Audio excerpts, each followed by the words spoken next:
Hello guys.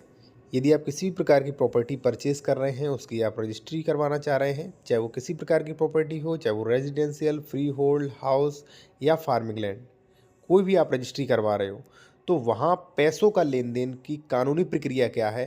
पैसों के लेन-देन कानूनी प्रक्रिया के बारे में मैं आपको कॉन्ट्रैक्ट एक्ट के बारे में, प्रॉपर्टी ट्रांसफ़र एक्ट के बारे में और आयकर अधिनियम के बारे में भी मैं आपको बताऊँगा, क्योंकि तीनों एक्ट जो हैं पैसों के लेन-देन के बारे में बोलते हैं, कहीं न कहीं हस्तक्षेप करते हैं।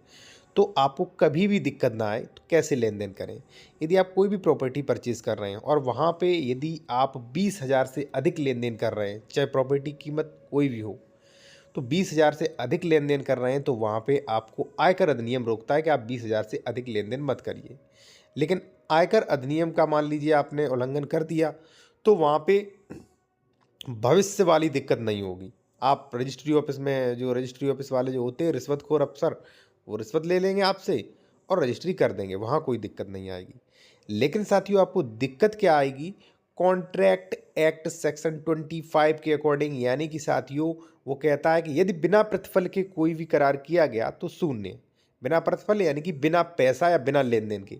अब आप कहोगे मैं तो पैसा दे रहा हूँ, आप पैसे तो दे रहे हो नकद, लेकिन आपके पास प्रूफ़ क्या है? कोई प्रूफ नहीं है, ठीक है ना?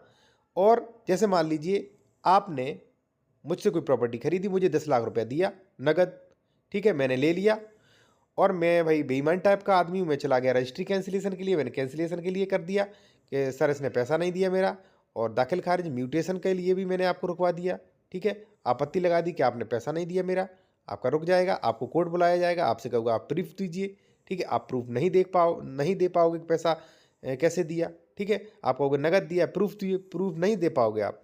तो वहाँ पे जज है या विपक्षी का वकील है, वो कहेगा साहब कॉन्ट्रैक्ट एक्ट ये कहता है कि बिना प्रतिफल, यानी कि पैसा दिया नहीं तो पैसा जब दिया नहीं तो रजिस्ट्री कैंसिल होगी, और वो कैंसिल हो सकती है, कई लोगों की होती भी है। तो ये सावधान रहें। दूसरी चीज़, तीसरा जो एक्ट है वो भी मैं आपको बता दूं। इससे पहले साथियों मैं एक चीज़ बताना चाह रहा हूं आपको।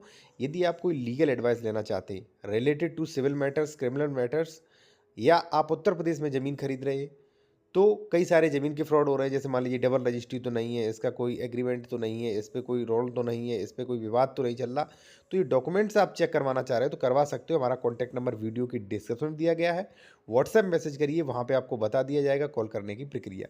ठीक है साथियों, अब ये चीज़ होती है। अब सवाल आता है कि मैं, यानी कि आप जो है प्रॉपर्टी के टाइम पैसों का लेन-देन कैसे करें? देखिए सबसे पहले आप चेक दीजिए। कई लोग हैं वो क्या करते हैं एडवोकेट, कि आप ऐसा करिए चेक दे दीजिए, नंबर खुलवा दीजिए और बस चेक फाड़ के फेंक देना। ये गलती आप मत करना, वरना रजिस्ट्री 100% कैंसिल होगी आपकी। इसके बाद साथियों